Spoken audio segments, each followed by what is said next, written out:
نحمده ونستعينه ونستغفره ونؤمن به ونتوكل عليه ونعوذ بالله من شرور أنفسنا ومن سيئات أعمالنا من يهده الله فلا مضل له ومن يضلله فلا هادي له أشهد أن لا إله إلا الله وحده لا شريك له وأشهد أن محمدا عبده ورسوله اللهم صل على محمد وعلى آل محمد كما صليت على إبراهيم وعلى آل إبراهيم اللهم بارك على محمد وعلى آل محمد كما باركت على إبراهيم وعلى آل إبراهيم في العالمين إنك حميد مجيد أما بعد فأعوذ بالله من الشيطان الرجيم يا أيها الناس اتقوا ربكم الذي خلقكم من نفس واحدة وخلق منها زوجها وبث منهما رجالا كثيرا ونساء واتقوا الله الذي تساءلون به والأرحام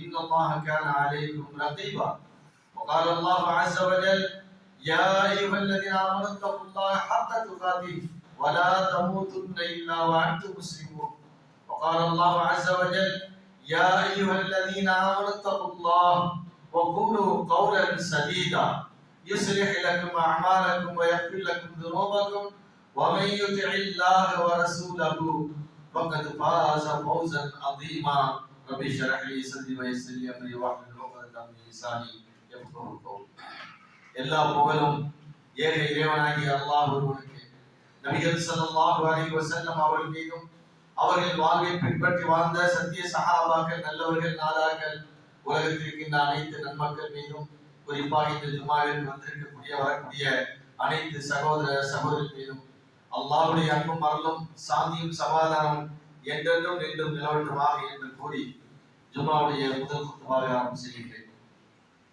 ஜும்மாவுடைய தலைப்பாக இறை நம்பிக்கையும் இறை நேசர்களும் என்ற தலைப்பில் இறைவன் மீது வைக்கின்ற நம்பிக்கை என்றால் என்ன, இறை நேசர்கள் என்றால் யார் என்ற இரு தலைப்பில் அல்லாஹ்வின் மீது நாம் எப்படி நம்பிக்கை வைக்க வேண்டும், இறை நேசர்களை நாம் நேசிப்பது என்றால் என்ன என்பதனை சரிவர மக்கள் தெளிவடையாமல் தெளிவாக அதை புரிந்து கொள்ளாத காரணமாக அல்லாஹ்வின் மீது வைக்கின்ற அந்த நேசம், அல்லாஹ்விடம் கேட்க வேண்டிய பிரார்த்தனைகள், இவைகள் எல்லாம் இறைவனால் படைக்கப்பட்ட மனிதர்களிடத்திலே தங்களுடைய நேசத்தையும் தங்களுடைய பிரார்த்தனைகளையும் வைக்கின்றார்கள். ஆகையினால் இவைகளை நாம் இது இஸ்லாத்துடைய ஒரு அடிப்படை கொள்கை, அகீதத்துல் இஸ்லாம், இஸ்லாத்துடைய அடிப்படை கொள்கையாக இருப்பதனால் நாம் மிக தெளிவாக இதனை விளங்கிக் கொள்ள வேண்டும். இறை நேசர்கள் என்றால் யார் என்பதை அல்லாஹ் மிக தெளிவாக 2 வசனத்திலே அவன் விளக்கி விடுகின்றான். இறை நேசர்கள் என்பது இறந்ததற்கு பின்பு அவர்கள் இறைவனை சேர்ந்து விட்டார்கள், அமரராகி விட்டார் என்று சொல்வார்கள். இஸ்லாமிய சகோதரர் அல்லாதவர்கள் சொல்வார்கள் அவர் அமரத்துவம் அடைந்து விட்டார் என்று. அமரத்துவம் என்றால், அமரர் என்றால் வேறு யாரும் அல்ல, மலக்குகளுக்கு தான் அமரர் என்று சொல்வார்கள். அப்படி அவர்கள் சொல்வதை போன்று இறந்ததற்கு பின்பு அவர் அமரராக ஆகிவிட்டார், அவர் இறையடி சேர்ந்து விட்டார், இறைவனுடைய ஆற்றை அவர் பெற்றுவிட்டார், தெய்வீக தன்மை அவருக்கு கிடைத்து விட்டது என்ற நம்பிக்கையில் அடிப்படையில் சில இஸ்லாமிய சகோதரர்கள் இறைநேசர்கள் என்று சொல்லக்கூடிய கபர்களுக்கு சென்று ஜியாரத் என்ற பெயரிலே தங்களுடைய தேவைகளையும் தங்களுடைய நோக்கங்களையும் கேட்கின்றார்கள். இது எந்த அளவிற்கு, எப்படி நாம் இதை நடந்து கொள்ள வேண்டும், எப்படி இதை நாம் புரிந்து கொள்ள வேண்டும்? அல்லாஹ் அருள்மொழியை சொல்லும் பொழுது அலா இன்ன அவுலியா அல்லாஹி, அல்லாஹ்வுடைய நேசர்கள் இறந்த பின்பல்ல, வாழும் காலத்திலே சொல்லக்கூடிய ஒரு வார்த்தை. அறிந்து கொள்ளுங்கள், அல்லாஹ்வுடைய நேசர்கள் என்பவர்கள் லா ஹவுஃபுன் அலைஹிம் வலா ஹும் யஹ்சனூன், இந்த உலகத்தில் எதுவும் நடந்துவிடுமோ என்ற பயம் இருக்காது அவர்களுக்கு. எல்லாம் அல்லாஹ்வுடைய விதியின் அடிப்படையிலே நடக்கக்கூடியது. வலா ஹும் யஹ்சனூன், மறுமையை பற்றி அவர்களுக்கு எந்த கவலையும் இருக்காது. ஏன்? அவர்கள் நற்செயல் செய்கின்றார்கள், நல்லறங்கள் செய்யக்கூடியவர்கள். இந்த உலகத்தை பற்றி உண்டான ஒரு கவலையும் இருக்காது. நாம் ஏன் ஏழையாக வாழ்கின்றோம், நாம் ஏன் பணக்காரனாக வாழ்கின்றோம், நமக்கு ஏன் நோய் வருகின்றது, நமக்கு ஏன் பிள்ளைகள் சரியில்லாமல் இருக்கின்றது, அல்லது செல்வ செழிப்போடு வாழ்கின்றோம், பிள்ளைகள் நல்ல பிள்ளைகளை நாம் பெற்றெடுத்திருக்கின்றோம். இந்த மாதிரியான எல்லா விதமான நன்மை தீமைகள் அத்தனையும் யாருடைய நாட்டப்படி நடக்கின்றது? அல்லாஹ்வுடைய நாட்டப்படி. அந்த நம்பிக்கை இருந்தால் நாம் என்ன செய்ய மாட்டோம்? நம் மனசுல கவலை இருக்காது, பயம் இருக்காது. அந்த நம்பிக்கையில் அறகுறையாக இருப்பதன் காரணமாகத்தான் நமக்கு கவலைகள் வருகின்றது. ஆகா, இப்படி ஆகிவிட்டது, அப்படி ஆகிவிட்டது என்றெல்லாம். அது இறைவனுடைய அந்த ஏற்பாட்டின் அடிப்படையிலே நடக்குகின்றது. ஆகையால் இவைகளை பற்றி எல்லாம் நாம் கவலைப்பட வேண்டிய அவசியம் இல்லை. இவர்கள் இறைநேசர். மௌத்தா போன பின்னாடி அவர்கள் இதை பத்தி கவலைப்பட போறாரு? உயிரா இருக்கும் பொழுது அவர் இறைநேசராக வாழ்ந்திருக்கின்றார். சரி, அதற்கு அடுத்ததாக மிக முக்கியமான ஒரு இலக்கணத்தை அல்லாஹ் வைக்கின்றார். அல்லதீன, அதான் இலக்கணம். ஒவ்வொரு பொருளுக்கு ஒரு இலக்கணம் இருக்கிற. மனிதன் என்றால் யார், உயிரினம் என்றால் என்ன, மரம் மட்டைகள் என்றால் என்ன என்ற ஒவ்வொரு பொருளுக்கும் ஒரு இலக்கணம் ஒன்று இருக்கின்றது. அந்த இலக்கணத்தில் அவுலியாக்கள் என்றால் யார் அப்படிங்கிற இலக்கணத்தை அல்லாஹ் சொல்லும் பொழுது அல்லதீன, அவர்கள் ஆமனு, ஈமான் கொள்வார்கள், வகானு யத்தகூன், அவர்கள் இறையச்சம் உள்ளவர்களாக இருப்பார்கள். இந்த ரெண்டு தான் அதாவது அவுலியாக்களுக்கு சொல்லக்கூடிய இலக்கணம். இந்த ரெண்டு எப்போ வரும்? வாழும் காலத்தில் தான். மௌத்தா போனா முடிஞ்சு, சாப்பிட்டு க்ளோஸ். அவருடைய ஏடுகள் எல்லாம் சுருட்டி வைக்கப்பட்டு விட்டது. சரி, இந்த இரண்டு தன்மை இந்த உலகத்தில் யாருக்கு இருந்தாலும் சரி. இறையச்சம் என்றால் என்ன? ஹலால் ஹராமை பேணி வாழ்வது, அதான் இறையச்சம். ஹலால் ஹராமை பேணி வாழக்கூடிய எந்த மனிதராக இருந்தாலும் சரி, அவர் இறையச்சம் உள்ளவர். இன்றைக்கு உலகத்தில் எத்தனை பேர்கள் இருக்கின்றார்கள்? இது ஹலாலா, இது ஹராமா, இதை செய்யலாமா, இதை செய்யக்கூடாதா, இதை செய்தால் இறைவன் நம்மை தண்டிப்பானா, அப்படி என்றால் இதற்கு ஏதாவது விளக்கம் இருக்கின்றதா, இது ஹராம் என்று சொல்கின்றார்களே, அதை நாம் செய்கின்றோமே, இது ஹராமா இல்லை என்று வியாபாரிகளாக இருக்கக்கூடியவர்கள், தொழில் செய்யக்கூடியவர்களுக்கு தான் இந்த அதிகமான சந்தேகம் பெறுவார். அப்ப அவர்களை கேட்டு தெளிவடைகின்றார்கள். அப்படி தெளிவடையக்கூடியவர் ஒருவருமே இல்லை அந்த உலகத்தில். எல்லாம் இறந்து விட்டதற்கு பின்புதான் அவர்கள் இறைவனையை சேர்ந்து விட்டதற்கு பின்புதான் அவர்கள் இறை நேசர்களாக மாறுகின்றார்களா, அல்லது வாழும் காலத்திலேயே தன்னை பொறுத்த வரைக்கும் எது ஹலால் ஹராம் என்று பேணி யார் வாழ்கின்றார்களோ அதான் இறையச்சம். இறையச்சம் எங்கோ ஒரு மூலையில் இருக்கின்றது, அதை நாம் எடுத்து நம்முடைய உள்ளத்தில் வைத்துக் கொள்வதல்ல. அல்லது காடுகளில் வாழக்கூடியவர்கள், அல்லது மனிதர்களுடைய எந்த தொடர்பு இல்லாமல் வாழக்கூடியவர்கள், அல்லது சில முறியீடுகளை வைத்துக் கொண்டு நாங்கள் பயிர்த்து கொடுக்கின்றோம், நாங்கள் எல்லாம் இறைவனுடன் நெருக்கத்தை ஏற்படுத்தி கொண்டு விட்டோம், எங்களுடைய உள்ளங்கள் தூய்மை அடைந்து விட்டது, எங்களுடைய இதயங்கள் எல்லாம் அழுக்கில்லாத ஒரு இதயமாக இருக்கின்றது, நாங்கள் தூய்மை அடைந்து விட்டோம், எனவே என்னிடத்தில் நீங்கள் பயிர்த்து செய்யலாம், நீங்கள் முறியீடாக ஆகிவிட்டீர்கள், அல்லது உங்களுக்கு அடுத்து இன்னொருவருக்கு முறியீடு கொடுக்கக்கூடிய பவரை, கலீஃபா என்ற பவரை உங்களுக்கு நாங்கள் தருகின்றோம். இதெல்லாம் ஒரு இதை வச்சிருக்காங்க. இந்த ஷேக்மார்கள் சொல்றாங்களா, அவங்க எல்லாம் யாரா? ஷேக்மார்கள் உள்ளம் தூய்மை அடைந்தவர்கள். அவர் தன்னை உள்ளம் தூய்மை அடைந்ததன் காரணமாகத்தான் இன்னொருவருக்கு அந்த பவரை கொடுக்கிறான் என்று சொன்னால் அல்லாஹ் சொல்கிறான், உங்களை நீங்களே தூய்மையாக்கிக் கொள்ளாதீர்கள். நல்லவன் என்று முடிவு செய்வது நான்.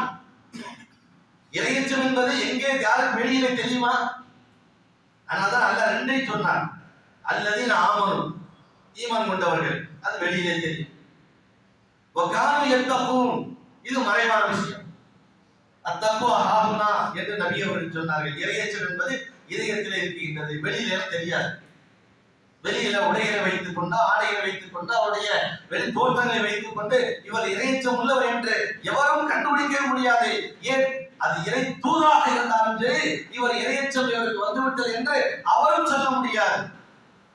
அதனால் தானே நபி அவர்களுக்கு அல்லாஹ் கட்டளையிட்டான், பல்லிமாவும் சிலைக்க, உனக்கு எதை நாம் இறக்கின்றோமோ அது நல்லவன் கெட்டவன், எவன் வருவான் வரமாட்டான் என்பவருக்கு தெரியாது. அபூஜஹலுக்கு நீ போய் சொல்ல வேண்டும், அபூலஹபுக்கு நீ சொல்ல வேண்டும், உமருக்கு நீ சொல்ல வேண்டும், யார் இஸ்லாத்துக்கு வருவார்கள், யார் இஸ்லாத்துக்கு வரமாட்டார்கள் என்று யாரு அகிலத்தின் நன்கொடையாக இருந்த அண்ணன் பெருமானார் ஸல்லல்லாஹு அலைஹி வஸல்லம் இந்த உலகத்துடைய மிகப்பெரிய அவுலியா என்று சொன்னால் அவரை தான் சொல்ல முடியும். ஆனால் சையது பனி ஆதம் என்று அல்லாஹ்வுடைய தூதர் சொன்னார்கள். நான் ஆதமுடைய மக்களின் தலைவர் என்று சொல்லி லா பஹல் இதில் எனக்கு பெருமை இல்லை, ஏன் அல்லாஹ் எனக்கு அந்த பட்டத்தை தந்திருக்கிறார் என்று சொன்ன அந்த நபிகள் ஸல்லல்லாஹு அலைஹி வஸல்லம் அவர்களுக்கு கூட அடுத்து என்ன நடக்கும் என்று தெரியாது. யார் நல்லவன், யார் கெட்டவன், யார் சொர்க்கவாதி, யார் நரகவாதி என்று தெரியாது. அல்லாஹ் சொல்லிக் கொடுத்தாரே தவிர, அல்லாஹ் சொல்லிக் கொடுத்தால் அவருக்கு தெரியும். இதுதான் நம்பிக்கை, இறை நம்பிக்கை.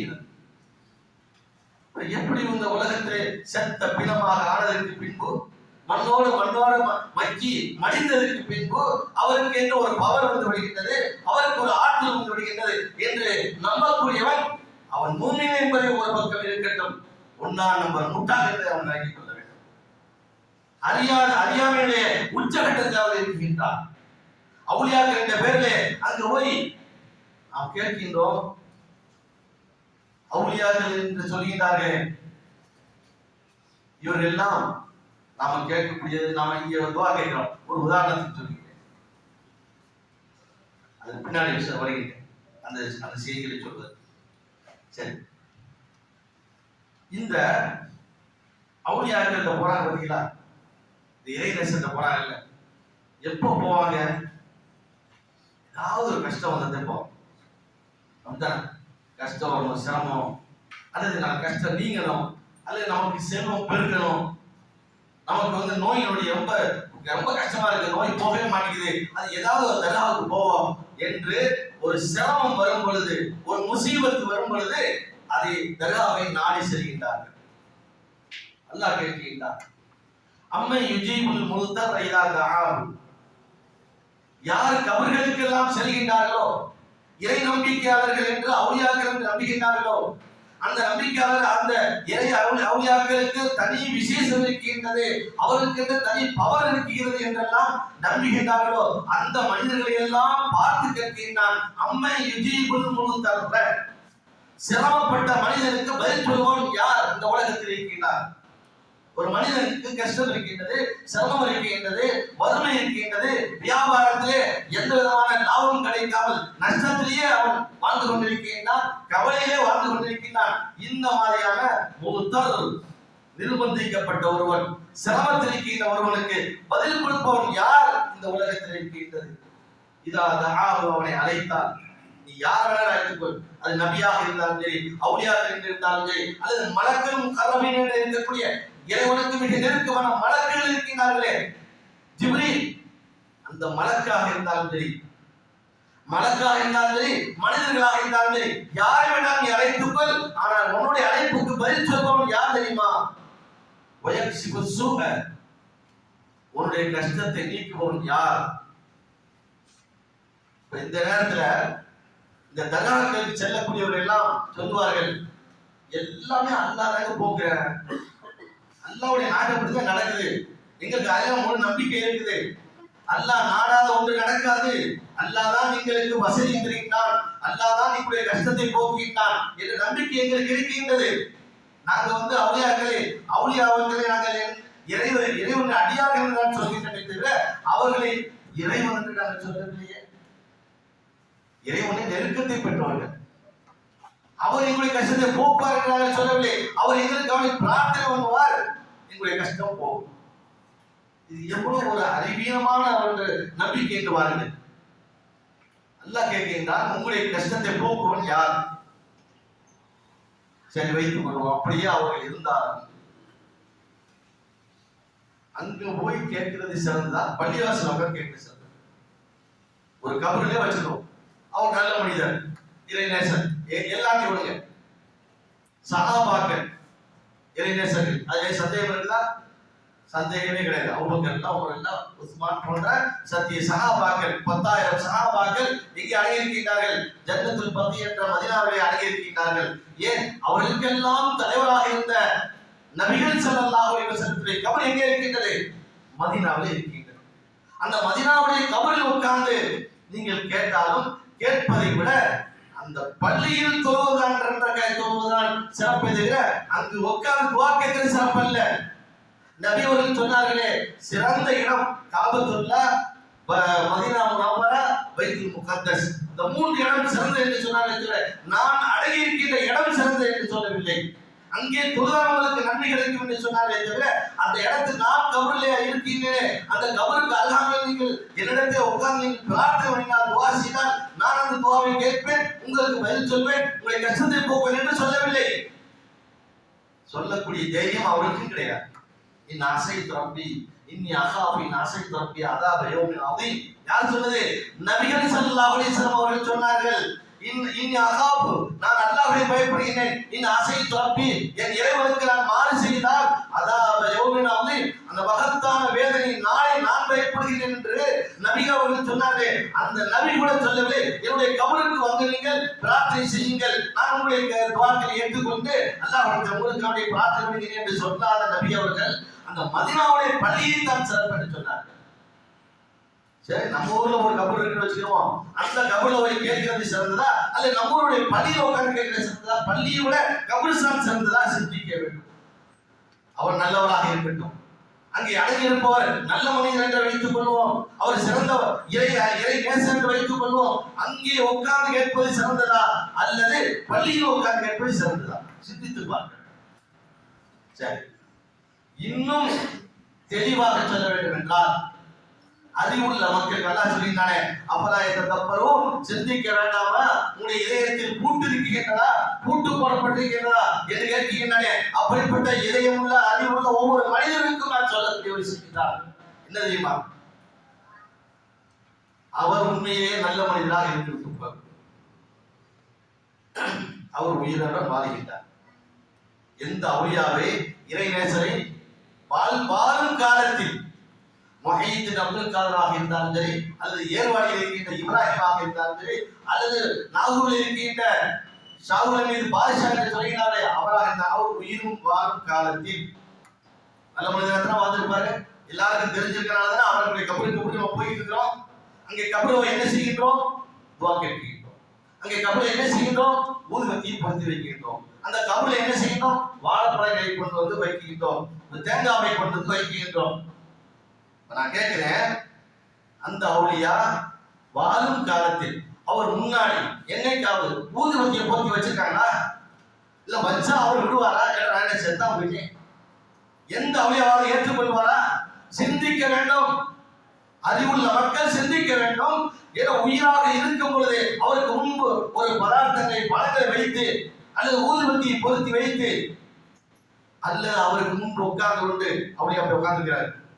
ஷாவுல் இருந்த பாஷா உயிருடன் வாழ்கிறார் வைத்துக் கொள்வோம், அல்லது நானாங்கள் தர்காவில் இருக்கக்கூடியவர் உயிருடன் வாழ்கின்றார் வைத்துக் கொள்வோம், அல்லது ஹுசைனாமா தர்காவிலே உயிருடன் வாழ்கின்றார் இப்போது நம்ம முன்பு வாழ்கின்றார் வைத்துக் கொள்வோம், அல்லது நீங்க செஞ்சியப்பா தர்காவா அங்கே இருக்கின்ற அடங்கி இருக்கின்ற அவர் உயிருடன் வாழ்கின்றார் வைத்துக் கொள்வோம் ஒரு கற்பனைக்கு. அல்லது நம்ம யாரை நம்புகின்றோமோ? ஏன்னா சில பேர் பந்தாவா வருவாங்க, பயங்கரமான பந்தாவா இருக்கும், பெரிய தலப்பா பெரிய சிப்பா, அவர் இறங்குனே காலை திறந்துடுவாங்க, அவர் கையை தொட்டு முத்தகஞ்சிறது, காலை தொட்டு முத்தகஞ்சிறது. இப்ப இவர் முன்னாடி நான் அவருடைய முறிதாக்கி வச்சுக்கிறேன். அவர் என்ன நம்புறேன், இவர் பெரிய அவர் சிறந்தவர், அதான் அவர் காலை திறந்து விட, அவர் கையை தொட்டு முத்தகஞ்ச, காலை போய் முத்தகஞ்சேன். அவர் முன்னாடி நான் உட்கார்ந்து ரகசியமாக துவாசி, எப்படி கபருக்கு முன்பு உட்கார்ந்து நீங்கள் ரகசியமாக துவா செய்கின்றீர்களோ அதுபோன்று அவர் அமர்ந்திருக்கின்ற அந்த இடத்தில் நான் துவா செய்கின்றேன். என்னுடைய துவாவை கேட்கின்ற ஆற்றல் அவருக்கு இருக்கிறார். சிந்தித்து பார்க்க வேண்டும். உயிரா வாழும் பொழுதே ஒரு மனிதன் பேசுகின்ற பேச்சு அவருடைய காதில் விழுகின்ற அளவுக்கு பேசினால் தான் விழுகுமே தவிர, வாய்க்குள் முணுமுணுத்து கொண்டால் இதயத்திலே நாம் எதையெல்லாம் நாடுகின்றோமோ அவைகள் எல்லாம் அறிந்து கொள்ளக்கூடிய ஆற்றல் அவருக்கு இருக்கிறார். அது இருக்குது என்று சொல்லக்கூடிய தைரியம் எந்த அவையாக்காவது இருக்கின்றார்? இல்லை, எனக்கு இருக்குது, நீ வந்து உட்காரு, என்னென்ன நினைக்கின்றாயோ அவைகள் எல்லாம் நான் அப்படியே சொல்லிவிடுகிறேன் என்று சொல்லக்கூடிய தைரியம் முஹையீன் வந்திருக்காரு இருக்கிறா? அல்லது அவை இன்றைக்கு இருக்கின்றார்களே அவர்கள் ஒரு சபைக்கு நாங்கள் சேர்ந்திருந்தோம். அந்த சபையிலே நடமாடும் அவுலியான்னு சொல்லுவாங்க. நடமாடும் அவுலியா உயிரோடு இருக்கிறார். அவருக்கு முன்பு உட்கார்ந்து கொண்டு என்னைக்காவது ஒரு ஊதுபத்தியை பொருத்தி வைப்போமா? ஏன்னா நான் செத்தா போய் எனக்கு ஊதுபத்தி பொருத்தி கேட்பார். அந்த தைரியம் ஏன் வரல? செத்த பின்னாடி ஊதுபத்தி பொருத்தி வைக்கிறீங்களே, அது நம்முடைய மடமையின் அடையாளம் அல்லவா அது? அல்லது அவருக்கு முன்பு பழங்களை எல்லாம் வைத்து நாம துவா செய்து வைத்துக் கொள்ளுது. துவா செய்தால் அவருக்கு விழுகுமா, அல்லது அவர் ஏற்றுக்கொள்வாரா, அல்லது அவர் சொல்லுவாரா, நீ இன்னெல்லாம் கேட்ட நான் அல்லாட கேட்கிறேன். அவர் நம்பிக்கை தானே நம்ம அங்க போறோம், கபருக்கு எதுக்கு போறோம்? நம்ம கேட்கறதெல்லாம் அவர் கேட்டுக்கிட்டு இருக்கிறாரு, அவர் காதல விழுகுது, அவர் அல்லாட பிரார்த்தனை. நாங்க அவரை என்று சொல்லல, இறைவன் என்று சொல்லவில்லை, அவர் எங்க கொடுப்பார் என்று சொல்லவில்லை, அவர் இறைவனிடத்தில் பிரார்த்தனை பண்ணுவார். அந்த நம்பிக்கையை தான் கேட்கின்றோம் என்றால், உயிராக இருக்கும் பொழுது நாம் பேசுகின்ற பேச்சு அவருடைய காதலை விழுந்திருக்குமா? நாம் செய்கின்ற பிரார்த்தனை நம்முடைய நோக்கம் என்னவென்று அவருக்கு தெரியுமா? தெரியாது. எடுத்து சொல்லணும், துவா செய்ய. அது அல்லாஹ்வுடைய தூதர் நமக்கு கற்று தராங்க. சஹாபாக்கள் சொல்லுவாங்க, அல்லாஹ்வுடைய தூதரை துவா செய்ய. அப்படி துவா செய்யன்னு சொன்னா செய்யலாம். சும்மா உட்கார்ந்துக்கிட்டு நம்ம நம்முடைய எண்ணங்களையும் நோக்கங்களையும் வாயினால் சப்தம் இல்லாமல் மொழிந்தால் அது அவருக்கு விழுகுமா? விழுகாது. அப்ப இறந்ததற்கு பின்பு எப்படி என்ன ஆற்றல் வருகின்றது? அதுதான் தெய்வீக ஆற்றல். இதைத்தான் ஷிர்க் என்று சொல்கின்றோம். உயிராக வாழும் பொழுது ஒரு மனிதனுக்கு எந்த சக்தி இல்லையோ அந்த சக்தி இறந்ததற்கு பின்பு வந்து விடுகிறது என்று சொன்னால் அங்கேதான் ஷிர்க் இணைமை வருகின்றது. காரணம், உயிராக வாழும் பொழுது எனக்கு என்னிடத்தில் யார் பேசினால் என் காதுக்கு விழுகிற அளவுக்கு பேச வேண்டும். இப்போ வாயிலை முன்முணுத்தால் விழுகாது, நான் இறந்து விட்டால் முன்முணுத்தால் விழுகும் என்றால் இது யாருடைய சக்தி? அல்லாஹ்வுடைய பவர். அல்லாஹ்விடத்தில் நமக்கு உட்கார்ந்து சப்தம் விட்டு கேட்க வேண்டியதில்லை.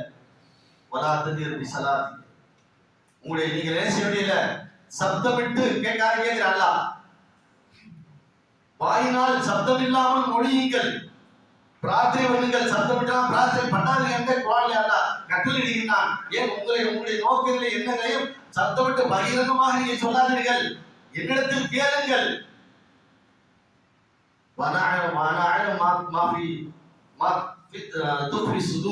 உள்ளங்கள் மறைத்து வைத்திருக்கின்றன நான் அறிவேன். கண்களுடைய மோசடிகளை நான் அறிவேன். எனவே நீங்கள் உங்களுடைய உள்ள கிடங்களை எடுத்து என் முன் வையுங்கள், நான் உங்களுக்கு பதில் சொல்கிறேன் என்று சொல்லக்கூடிய அந்த அல்லாஹ்வை விட்டுவிட்டு அவனால் படைக்கப்பட்ட ஒருவனை அவருக்கும் அந்த ஆற்றல் இருக்கு என்று சொன்னால் அங்கே என்ன வருகின்றது? ஷிர்க் ஷிர்க் என்று சொல்கின்றது. ஷிர்க் என்றால் ரெண்டு கடவுள் என்று சொல்வது ஷிர்க் அல்ல. ரெண்டு கடவுள் என்று நாங்கள் சொல்லவில்லையே, சொல்லல. ஒரு உதாரணமாக அல்லாஹ் கேட்கின்றான், நாம் இறைவனை நம்புகின்றோம், அல்லாஹ் இருக்கிறார் என்று சொல்கின்றோம். உலகத்தில் கடவுள் நம்பிக்கையாளர்கள் அதிகமா இருக்கிறாங்க. 95% யார் இருக்கா? கடவுள் நம்பிக்கை உள்ளவர்கள். என்ன நம்புகின்றார்கள்? ரப்பு என்று நம்புகின்றார்கள். ரப்பு என்றால் என்ன?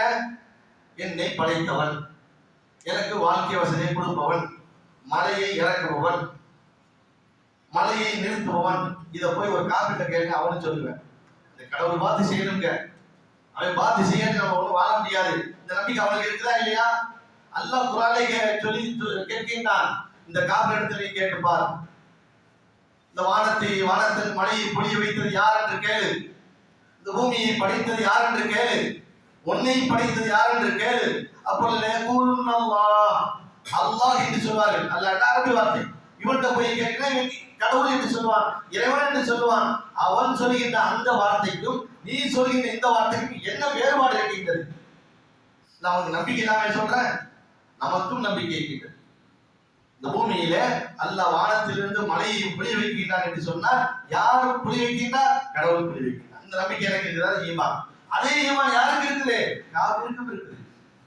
நம்ம நினைச்சிக்க கூடாது நமக்கு மட்டும் ஈமான் இருக்குது, ஈமான் இருக்கு, அவனும் அந்த கடவுளை நம்புறான், அவனுக்கு மழை கொடுப்பது அவன்தான், சிரமத்தை கொடுப்பது அவன்தான், கஷ்டத்தை கொடுப்பதும் அவன்தான், அவனுக்கு வசதி கொடுப்பது, அது எல்லா நம்பிக்கையும் அவன் இருப்பதனால்தான் அவனுக்கு நமக்கு ஒரு வித்தியாசம் இல்லை. நம்பிக்கையும் வித்தியாசம் இல்லை, மொழிவதிலும் வித்தியாசம் இல்லை. மொழிவது இருக்கின்றதே அதிலும் எந்த வித்தியாசம் இல்லை. அவனும் சொல்லுவான் கடவுள் என்று சொல்லுவான், நாமும் சொல்கின்றோம் ரப்பு என்று சொல்கின்றோம். ஆக ரப்புங்கிற இந்த விஷயத்தில் அவனும் நாமும் ஒன்றுதான். எப்படி சொல்றாரு? அதான் உண்மை. போய் கேட்டு பாருங்க. எனக்கு உணவு கொடுக்குறேன் ஒரு முஸ்லீம் பார்த்து கேட்டா அவன் சொல்லுவான் இறைவன் தான் கொடுக்கிறான், அவன் சொல்லுவான் கடவுள் தான் தெரிகிறான். அப்ப ரப்புங்கிற இந்த விஷயத்தில் அவனும் நாமும் ஒன்று. எங்கே தவறு இழைக்கின்றோம் தெரியுமா? எதிலே தவறு இழைக்கின்றோம் என்று தெரியுமா? வணக்க வழிபாடுகளில் தவறு இழைக்கின்றோம். வணக்க விஷயத்திலே வணக்கத்துடைய அடிப்படையில் துஆ. நபி அவர்கள் சொன்னார்கள் அத்துஆ முஹுல் இபாத். இத குர்ஆன்ல அல்லாஹ் பதிவு பண்ணுகிறார். துஆ தான் மிக முக்கியமானது என்று அல்லாஹ் சொல்றான். ஹுவல்லதி. இந்த துஆ கேட்கறோம், நாங்க அங்க போய் கேட்கறோம் இங்க போய் கேட்கறோம் நம்ம சொல்றோம்ல. அல்லாஹ் சொல்றேன் 40:65 சொல்லிட்டான் ஹுவல் ஹய்யு. எப்படி ஆரம்பிக்கிறான்னு பாருங்க அந்த வார்த்தையை. ஹுவல் ஹய்யு, அவன் உயிர் உள்ளவன். ஹுவல் ஹய்யு, அவன் உயிர் உள்ளவன். லா இலாஹ இல்லல்லாஹு, அவனை தவிர வேறு கடவுள் இல்லை. ரப்பு இருக்கின்றான். ரப்பு என்று நீயும் சொல்கின்றாய், காபிரும் சொல்கின்றாய். அன்றைக்கு இருந்த மக்கா முஷ்ரிக்குகளும் ரப்பு என்றுதான் சொன்னார்கள். ஏனென்றால் பதில் போர்க்களத்திலே நபி அவர்கள் புகாரியுடைய செய்தியிலே வருகின்றது. நபிகள் ஸல்லல்லாஹு அலைஹி வஸல்லம் பதிலுடைய அந்த களத்தில் அமர்ந்து கொண்டு அல்லாஹும்ம இறைவா அல்லாஹும்ம இறைவா என்று இங்கே கேட்கின்றார்கள். அங்கே அபூ ஜஹல் தன் பகுதியில் உட்கார்ந்து கொண்டு அவன் கேட்கின்றான் அல்லாஹும்ம இறைவா இறைவா எங்களை நீ கைவிட்டு விடாதே, எங்களுக்கு எங்களுடைய குடும்பங்களை எல்லாம் பிரித்தவர் முகமது, எனவே எங்களுக்கு வெற்றி கொடு என்று அங்கே ஒரு குரல் கூக்கலிட்டுக் கொண்டிருந்தது. அவனுக்கும் அந்த நம்பிக்கை இருந்தது. அதை மொழிந்தான், நம்பினார், மொழிந்தான். இங்கேயும் நம்புகின்றார்கள், மொழிகின்றார்கள். ஆனால் கடவுள்ங்கிற அந்த விஷயத்திலே இபாதத், இந்த கடவுளுக்கு செய்ய வேண்டிய ஒரே ஒரு என்ன இபாதத். இந்த வணக்கம் யாருக்கு மட்டும்தான் இருக்குன்னா அல்லாஹ்வுக்கு மட்டும்தான் இருக்கு. அதுதான் ஹுவல்லதி லா இலாஹ இல்லல்லாஹு, அவனை தவிர வேறு கடவுள் இல்லை. ஃபதுஊஹு, அவனிடத்தில் கேளுங்கள், அவனிடத்தில் துஆ செய்யுங்கள்.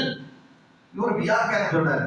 இல்ல இவங்க எல்லாம் நல்லவங்க, யார் கெட்டவர் சொன்னா ஷாவுல் கெட்டவர் நம்ம சொல்றோமா?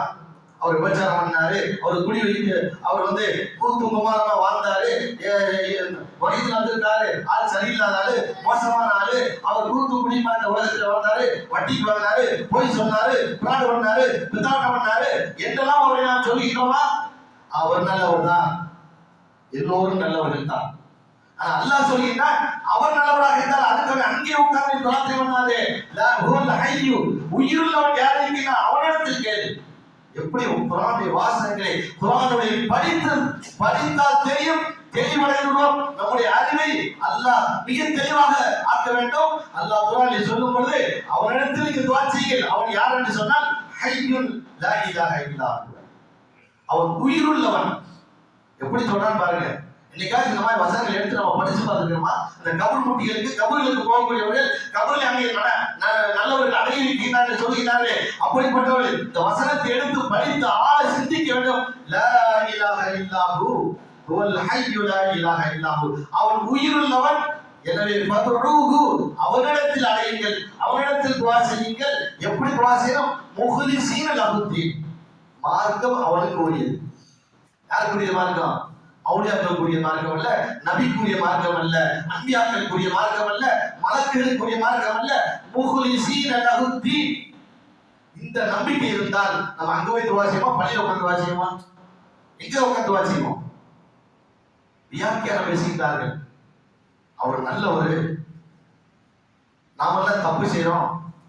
இன்னொரு விளக்கம் சொல்லுவாங்க, நம்ம நிறைய தப்பு செய்யறோம், அதனால அவங்க நல்லவங்க, நம்ம நிறைய பொய் பேசுவோம், தொழுகையில் அசட்டையா இருப்போம், சரியா ஜகாத் கொடுக்க மாட்டோம், நோம்பு சரியா வச்சிருக்க மாட்டோம், நிறைய பிராடு எல்லாம் பண்ணியிருப்போம், அதனால அவர் நல்ல மனிதர், அந்த இடத்துல அவர்கிட்ட போய் கேட்டோம்னா அல்லாஹ் அதை ஏற்றுக்கொள்வான் என்று சொல்லக்கூடிய முட்டாள்கள் எண்ணிக்கொள்ள வேண்டும். அல்லாஹ் குர்ஆனில் அழைத்து சொல்கிறான், யா இபாதியல்லதீன அஸ்ரஃபு, பாவம் செய்த என்னுடைய அடியார்களே. இல்ல அப்படி கூப்பிடுறான்னு பாருங்க. பாவம் செய்த, அது பாவம் என்று கூட சொல்லவில்லை, அஸ்ரஃபு, வரம்பு மீறி பாவம் செய்த என் அடியார்களே, லா தக்னது மின் ரஹ்மத்தில்லாஹ், என்னுடைய அருளிலிருந்து நீங்கள் நிராசையாகி விடாதீர்கள். என்ன குடிபெற்றால் கூத்தாடி பெற்றால் எவ்வளவு பாவங்களை நீங்கள் செய்திருந்தாலும் நீங்கள் என்னுடைய அடியார்கள், நான் படைக்கப்பட்ட அடியார். இந்த உலகத்திலே உங்களை நான் சிறப்பாக ஆக்கியிருக்கிறேன். உலகத்தில் கர்ரம்னா பனி ஆதம வலக்கது கர்ரம்னா பனி ஆதம மிம்மா ரஸக்னாஹு வ ஃபضلناஹு அலா கஸீர் மிம்மன் கலக்னா தஃதீலா. நாம் படைத்த படைப்புகளிலேயே வானத்தை படைத்திருக்கின்றேன், பூமியை படைத்திருக்கின்றேன், காபாவை படைத்திருக்கின்றேன், மலக்குகளை படைத்திருக்கின்றேன், சொர்க்கத்தை படைத்திருக்கின்றேன், நரகத்தை படைத்திருக்கின்றேன். ஆனா இந்த எல்லா படைப்புகளை விட மனிதனாகிய உங்களை நான் சிறப்பாக ஆக்கி வைத்திருக்கிறேன். கர்ரம்னா நான் மகத்துவம் உள்ள மனிதனாக உங்களை நான் ஆக்கி வைத்திருக்கிறேன் என்று சொல்லக்கூடிய அந்த இறைவன் சொல்கின்றார், என்னட்டவா என்னட்ட வந்து கேளு, நீ எவ்வளவு பெரிய பாவம் செய்யறாரு. அதான் சொல்றாங்க, நம்மளாம் நிறைய பாவம் செஞ்சிருக்கோம், நம்ம துவாரம் நல்லா ஏற்றுக்க மாட்டான், அப்ப அவரே ஏற்றுக்குவாரா? கொஞ்சம் யோசனை பண்ணி பாருங்க. ஒரு கட்சியில ஒன்று இருக்கிற வைங்க, கட்சியில வந்து இப்ப நான் வந்து கட்சிக்கு துரோகம் பண்ணிட்டேன். இப்ப நான் நேரடியாக போய் முதலமைச்சர் சந்திக்க முடியுமா? சந்திக்க முடியாது. நீயே கட்சிக்கு துரோகம் பண்ணிட்டு போயிருக்க, உடனே நீ என்ன ஒன்று இதெல்லாம் நான் கேட்க மாட்டேன், உனக்கு என்ன தேவை நிறைவேற்றி வைக்க மாட்டேன் அப்படின்னு சொல்லி வரைட்டு அப்ப என்ன செய்வோம்? ஒரு மினிஸ்டர் பார்ப்போம், அல்லது ஒரு கமிஷனர் போய் பார்ப்போம்.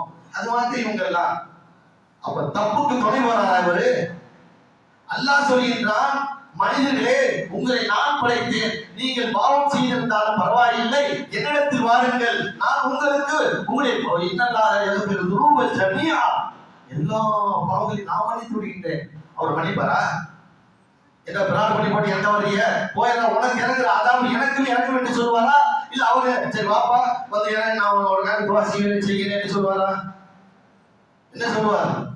அல்லாஹ் அப்படி சொல்ல மாட்டான். அல்லாஹ் சொல்லுவான், என்னுடைய அடியான். அல்லாஹ் சந்தோஷப்படுகின்றான். மாணவர்களை அழைத்து கேட்கின்றான், இதோ பார் என் அடியான் தப்பு செய்தான், சும்ம தாப அவன் மன்னிப்பு கேட்கின்றான், நான் இறைவன் என்று அவன் விளங்குகின்றான். நான் பாவம் செய்து விட்டேன், நான் குற்றம் செய்து விட்டேன், அல்லாஹ்விடத்தில் கையேந்துகின்ற பொழுது வானவர்கள் அழைத்து சொல்கிறான், பார் பாத்தியா அவன் பாவம் செய்தவன், ஆனால் நான் இருக்கின்றேன் என்று அவன் அறிந்திருக்கின்றான். பாரபரப்பகு தன் இறைவன் அவன் அறிந்திருக்கின்றான் என்று வானவர்களை பார்த்து சிறப்பித்து சொல்லக்கூடிய அந்த அல்லாஹ்விடத்தில் கையேந்தினால் நம்முடைய பிரார்த்தனை அங்கீகரிக்கப்படுமா? அல்லது அவனால் படைக்கப்பட்ட செத்து மனித மண்ணோட மண்ணாக மக்கி போன பிணத்தில் ஜீவன் என்று சொல்லிட்டார். அந்த பிணத்தில் போய் கேட்டா அல்லாஹ் அவர் நமக்கான துவா செய்வாரா? யார் கேட்பான்? அல்லாஹ் எவ்வளவு தெளிவாக நமக்கு சொல்லி தருகின்றான். ஒரே ஒரு விஷயத்தை சொல்லி முடித்து விடுகின்ற நேரம் ஆகியமா. நபிகள் ஸல்லல்லாஹு அலைஹி வஸல்லம் நிறைய வசனங்கள் குர்ஆன்ல அல்லாஹ் குர்ஆனை எடுத்து படித்து பாருங்க. அல்லாஹ் மீது நம்பிக்கை வையுங்கள். அல்லாஹ் நம்மை தூக்கி எறிந்து விட மாட்டான். உலகத்தில் எல்லோரும் தூக்கி எறிவார்கள், ஆனால் அல்லாஹ் நம்மை தூக்கி எறிய மாட்டான். அதனால்தான் நம்முடைய பாவங்கள் எவ்வளவு நாம் செய்திருந்தாலும் அந்த மரணம் வரைக்கும் தௌபாவுடைய வாசல் திறந்தே இருக்கிறது என்று சொல்லியிருக்கிறார். சூரியன் கிழக்கிருந்து மேற்கே உதயமாகின்றது, அது வரைக்கும் என் அடியார்கள் செய்த பாவத்தை நான் மன்னிப்பதற்கு தயாராக இருக்கிறேன், என்னிடத்தில் வாருங்கள், இந்த ஜீவூலகம் உங்களுக்கு நான் பதில் சொல்கின்றேன். நபி அவர்களை பார்த்து அல்லாஹ் சொன்னான், வைதா சஅலக இபாதி, என் அடியார் சஹாபா யாரு? உமரில் யாருங்க? பெரிய விரோதியாக இருந்தவர், நபி கொலை செய்ய வந்த கொடூர பாவி. அந்த பாவிக்கு அல்லாஹ் என்ன செய்தான்? ஹிதாயத்தை கொடுக்கின்றான். அவர்கள் ஆசை யாரு? நபி அவர்கள் 23 போர்க்களத்தை சந்தித்த மிகப்பெரிய கொடூர பாவி. அந்த பாவியின் பாவத்தை மன்னித்து அல்லாஹ் அவருக்கு ஹிதாயத்தை தருகின்றான். அப்படிப்பட்ட பாவம் செய்த நபி எதிர்த்திருந்தவர்களை மன்னித்த இறைவன் நாம எந்த நபி எதிர்த்திருக்கிறோம்? நாம என்ன பாவம் செய்து விட்டோம்? அப்படிப்பட்ட பாவம் நாம செய்து விட்டோம். நாம நம்மை பார்த்து அல்லாஹ் சொல்கிறார், யா இபாதி, என் அடியார்களே, அஸ்ரஃபு, வரம்பு மீறி பாவம் செய்த என் அடியார்களே, லா தக்னது மின் ரஹ்மத்தில்லாஹ், அல்லாஹ்வுடைய அருளிலிருந்து நீங்கள் நிராசை விடாதீர்கள். இன்னல்லாஹ் யக்ஃபிரு துனூப ஜமீஆ, உங்களுடைய எல்லா பாவங்களையும் நான் மன்னித்து விடுகின்றேன். மாணவர்கள் நம்மை பார்த்து அல்லாஹ் சிறப்பித்து கூறுகின்றான், என் அடியாரை பார்த்தாயா, என்னிடத்தில் கையேந்தி விட்டான், என்னிடத்தில் கையேந்தி கேட்கின்றான் என்று மாணவரிடத்தில் நம்மை பற்றி சிறப்பித்து சாதித்து கூறுகின்றான். அந்த அல்லாஹ்விடத்தில் மன்னிட்டு நாம் நம்முடைய நோக்கங்களை கேட்பதை விட்டுவிட்டு மனிதர்களிடத்தில் போய் கேட்கின்றோம். அல்லாஹ் நமக்கு நம்பிக்கை இல்லையா? அல்லாஹ் நம்மளை மன்னிக்க மாட்டானா? அல்லாஹ் நம்முடைய தேவையை நிறைவேற்றி வைக்க மாட்டாரா? கண்ணியத்துக்குரியவர்களே, சிலர்கள் சொல்வார்கள், இந்த நம்ம சொல்றோம்ல, மௌத்தா போயிட்டாரு, செத்து போயிட்டாரு, கனவா போயிட்டாரு, அவர் ஒண்ணு கேட்க மாட்டான்னு சொல்றோம்ல. நபி அவர்கள் ஒரு செய்தி சொன்னார்கள். பதில் போர்க்களத்திலே அபூ ஜஹல், உத்பா, ஷைபா எல்லாம் இறந்தாங்க. எல்லாத்தையும் தூக்கி ஒரு கிணத்துல தூக்கி போட்டாங்க. போட்டுட்டு அல்லாஹ்வுடைய தூதர் சொல்றாங்க, இந்த கிணத்துல கிடைக்கிற மையத்தை பார்த்து செத்த பிணத்தை பார்த்து கேட்டார்கள், ஹல் வஜத்தும் மா வஅத ரப்புக்கும் ஹக்கா, ஹல் வஜத்தும் மா வஅத ரப்புக்கும் ஹக்கா, உங்களுக்கு வாக்களித்ததை, உங்கள் இறைவன் உங்களுக்கு வாக்களித்ததை நீங்கள் பெற்றுக்கொண்டீர்களா? அது வஜத்னா மா வஅதனா ரப்புனா ஹக்கா, எங்களுக்கு வாக்களித்த அந்த வெற்றி என்று சொன்னானே பதிலே, அந்த வெற்றி எங்களுக்கு அல்லாஹ் வழங்கி விட்டான். அதுபோன்று உங்களுக்கு தோல்வி என்று சொன்னானே, அதை நீங்கள் பெற்றுக்கொண்டீர்களா? இன்றைக்கு வேதனை அனுபவிக்கிறீர்களா என்று கேட்கும் பொழுது அங்கே நின்று கொண்டிருந்த உமர் அவர்கள் கேட்டார்கள், அல்லாஹ்வுடைய தூதரே, என்ன இறந்த மையத்தை பார்த்து பேசிக்கிறீர்களே, எத்தனை கொண்டு வந்து வைப்பாங்க? அப்பொழுது நபிகள் ஸல்லல்லாஹு அலைஹி வஸல்லம் அவர்கள் அழகாக சொன்னார்கள், உங்களை விட மிக தெளிவாக அவர்கள் இப்போது கேட்டுக்கொண்டிருக்கிறார்கள். அன்னை ஆயிஷா ரலியல்லாஹு தஆலா அவர்கள் அறிவிக்கிற அந்த செய்தியிலே வருகின்றது, இப்படி உமர் அவர்கள் கேட்டார்களே, சிறந்த இறந்த பிணத்திலே பேசிக் கொண்டிருக்கிறார்கள் கேட்கும் பொழுது, அப்பொழுது அன்னை ஆயிஷா அவர்கள் அழகாக விளக்கம் கொடுத்தார்கள், இன்னஹும் அல்ஆன், இப்பொழுது இறந்து மௌத்தாவணும்ல, அப்பொழுது லயஅலமூன அன்னல்லதி குன்து அகூலு லஹும் ஹுவல் ஹக், நான் எதை சொல்லுகின்றேனோ, யாரு? நபி, நபி எதை சொல்லுகின்றேனோ அதை அவர்கள் விளங்குகின்றார்கள் அப்படின்னு சொன்னாங்க. நபி சொன்னா நம்ம பேசுற வழக்கமா வார்த்தையை எப்படி அமைச்சு சொல்றாங்க, நான் பேசுவதை மிக தெளிவாக அவர்கள் கேட்டுக்கொண்டிருக்கின்றார்கள். இது நபிக்கு கொடுத்த பவர். உனக்கு யார் அந்த பவர் கொடுத்தது? நீதே உனக்கு முடிவு பண்ணிட்டிய, பாவின்னு சொல்லிட்டிய, அல்லாஹ் ஏத்துக்கிற மாட்டேன்னு சொல்லிட்டிய, அப்புறம் அவன்கிட்ட போய் நீ சொல்ல போற? அந்த ஹதீஸை தவறாக விலகி கொண்டு என்ன செய்தார்கள்? அங்க எப்படி அவங்க எல்லாம் கேட்கின்றார்கள் என்று ரசூல் சொல்லியிருக்காங்கல்ல. சரி, கேட்டாங்க. யாரை கேட்டாங்க? அபூஜல் கேட்டேன், உத்துபா கேட்டேன், ஷைபா கேட்டேன். அப்ப காபிட்டு போய் கேளு, அவங்களுக்கு கேட்கிற சக்தி இருக்குல்ல, கேட்கக்கூடிய சக்தி இருக்குதா? அவனே நினைச்சான் கேட்கலாம், இறந்த மையத்துக்கே நினைச்சான் கேட்கலாம். அப்படித்தான் கேட்டுக்கொண்டு இருக்கிறார்கள் காபிர்கள், முஷ்ரிக்குகள். இந்த குர்ஆன்ல வருகின்றது லாத்து உஸ்ஸா, அதே போல சில இடங்கள், அதாவது வத்து சுவாகு யஹூகு யஹூசு அப்படி குர்ஆன்ல சொல்லிட்டாங்க. இவரெல்லாம் யாருன்னா நல்ல மனிதர்கள், வாழ்ந்தவர்கள், இறந்து விட்டார்கள். இறந்ததற்கு பின்பு அவரிடத்தில் போய் கேட்டார்கள். அந்த மனிதர்களை பற்றி அந்த குர்ஆனில் சொல்லிக்கிட்டார். இவர் எல்லாம் பதில் சொல்லுவார்களா? அவர் இறந்து விட்டார். எனவே இந்த கபருக்கு போகக்கூடிய மிகப்பெரிய ஷிர்க் ஏன் நாம் சொல்கிறோம் என்றால், அடிப்படை விஷயத்தை நாம் விளங்காத காரணமாக. நல்லவர் தான், அதில் எந்த சந்தேகம் இல்லை. நல்லவராக இருந்தாலும் கேட்கின்ற ஆற்றல் அவருக்கு இருக்குதா? எது கிடையாது. அல்லது நாம் அல்லாஹ்விடத்தில் கேட்பதை விட அவரிடத்தில் கேட்பது சிறந்ததா? கிடையாது. அல்லாஹ் சொல்லினான், நீ எவருடைய பாவியாக என்னிடத்தில் வா என்று சொல்லிட்டான். அதே போன்று பள்ளி சிறந்ததா அல்லது கபரு சிறந்ததா? அதையும் சிந்தித்து பார்க்க. கபருஸ்தான் சிறந்த இடமா?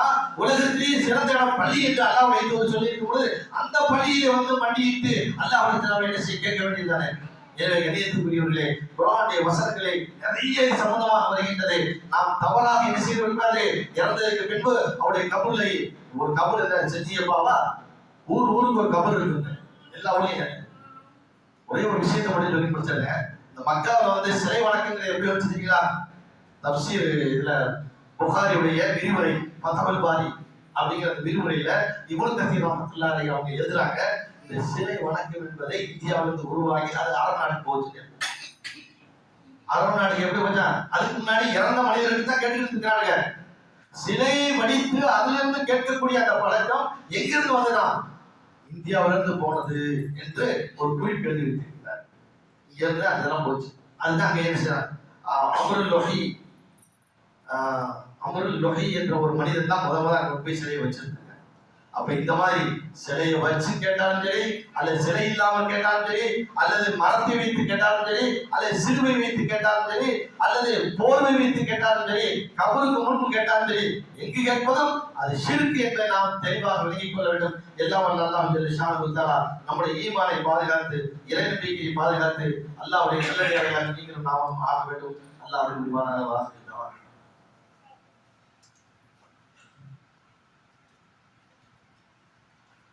அல்ஹம்துலில்லாஹ் வஸ்ஸலாத்து வஸ்ஸலாமு அலா ரசூலில்லாஹி வ அலா ஆலிஹி வ அஸ்ஹாபிஹி அஜ்மஈன்.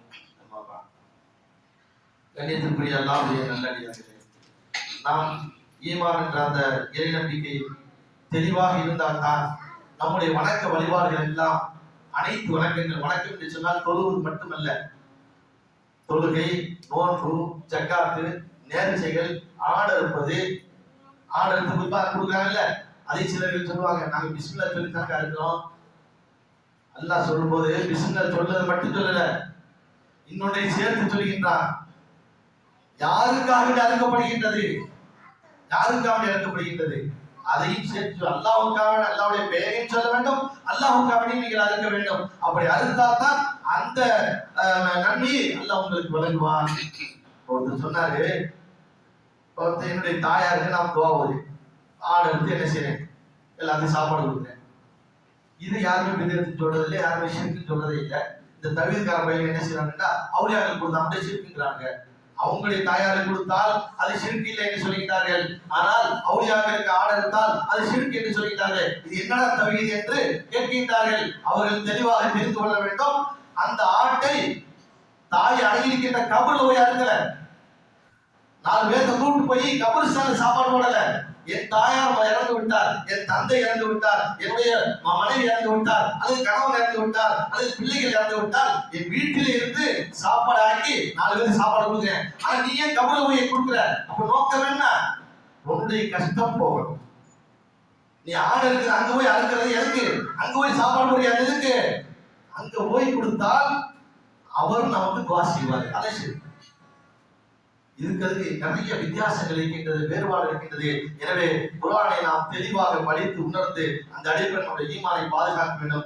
எல்லாம் வல்ல அல்லாஹ் ஜல்ல தஆலா நம்முடைய ஈமானை பாதுகாத்து நாளை சொர்க்கவாதிகளாக ஆகுவதற்கு அல்லாஹ் அருள் புரிவானாக. வாஹிர் தவானா.